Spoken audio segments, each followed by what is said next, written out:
Hello friends, welcome to my channel English Result. Friends, आज हम लोग पढ़ेंगे लूसी सीरीज की दूसरी पोएम। इससे पहले हम लोग लूसी पोएम्स और उसकी पहली पोएम के बारे में समझ चुके हैं, पढ़ चुके हैं, डिस्कशन कर चुके हैं और आज हम पढ़ेंगे इसकी दूसरी पोएम जिसका टाइटल है she dwelled among the untrodden page. इसको कंपोज किया है विलियम वर्ड्सवर्थ ने। तो पहले इसके कुछ मेन पॉइंट्स जान लेते हैं।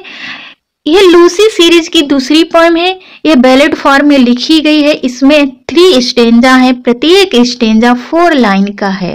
4 लाइन यानी कि इसमें 4 लाइन के 3 क्वार्टरेन है।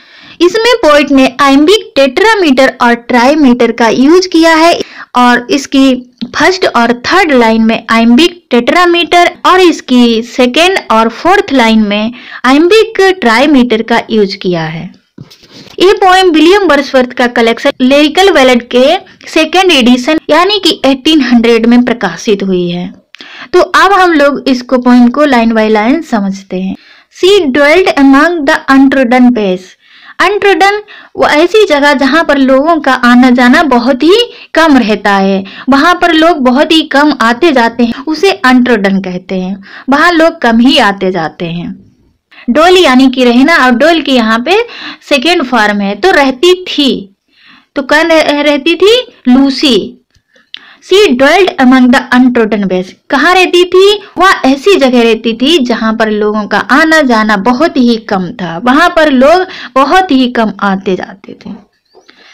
Beside the spinning of Dove. Dove यहाँ पे रिवर है, जो इंग्लैंड की डव रिवर है, वो रिवर के पास में वो एक अनट्रोडन पेज जहाँ पर लोग कम आते जाते रहते थे। A maid whom there were none to praise. Maid यानी कि यंग अनमेरिड गर्ल। तो वो कैसी थी? वह एक यंग अनमेरिड लेडी थी। whom there were none to praise, जिसकी वहां पर कोई उसकी प्रशंसा करने वाला नहीं था, क्योंकि वहां पर लोगों का आना जाना ही बहुत कम है, इसलिए वहां पर उसकी कोई प्रशंसा करने वाला नहीं था। and very few to love, और बहुत ही कम लोग उसको प्रेम करते थे, क्योंकि उसको जानते ही नहीं थे, तो उसको बहुत ही लोग कम प्रेम करते थे। Next stanza. इस स्टेंजा में पोएट ने लूसी की एक वॉयलेट फ्लावर से कंपैरिजन की है। ये वॉयलेट बाई ए मोसी स्टोन। वॉयलेट एक प्रकार का फ्लावर होता है और मोसी काई, स्टोन पत्थर। तो काई लगा हुआ पत्थर के पास ही क्या है? एक वॉयलेट फ्लावर खिलता है और वो खिलता है हाफ हिडन फ्रॉम द आई। तो उसको लोग बहुत ही कम देख पाते हैं। जब ऐसी जगह काई से लगे हुए पत्थरों के पास एक वॉयलेट फ्लावर खिलता है तो उस पर लोगों की नजर बहुत ही कम जाती है, वो अनदेखा रह जाता है, उसे लोग कम ही जानते हैं, उसको कम ही देखते हैं।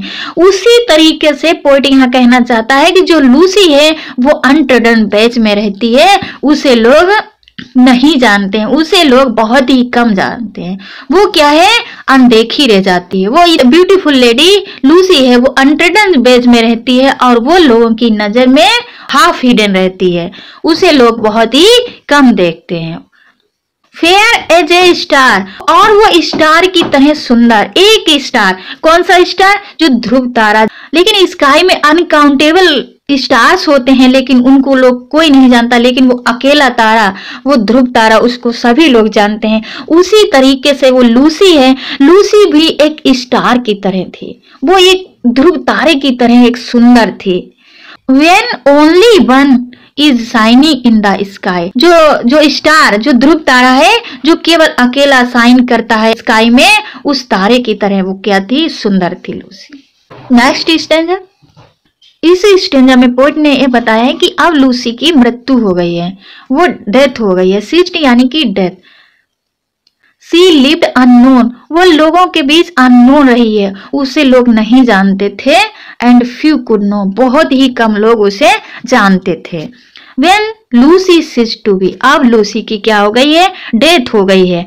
But she is in her grave, और वो अब अपनी कब्र में है। And oh the difference to me, अब पोएट बहुत निराशा में कहता है कि लेकिन डिफरेंस क्या है? अब लूसी की डेथ हो गई है और वो परेशान है, पोएट परेशान है, उसका लवर प्रेमी परेशान है क्योंकि उसकी बिलव्ड की डेथ हो गई है, उसकी प्रेमिका की डेथ हो गई। और डिफरेंस क्या है कि अब वो उसकी तो मृत्यु हो गई लेकिन पोएट जीवित है, और यही उसके बीच में डिफरेंस है। इसमें कुछ फिगर ऑफ स्पीच देख लेते हैं। दूसरा स्टेंजा वेरी इंपॉर्टेंट है क्योंकि ए वॉयलेट बाई ए मोसी स्टोन, इसमें मेटाफर फिगर ऑफ स्पीच है। A fair as a star, यहाँ पर सिमिली यूज की गई है। आई होप कि आप लोगों को यह पोएम समझ में आई होगी। Thank you for watching my video. नमस्कार।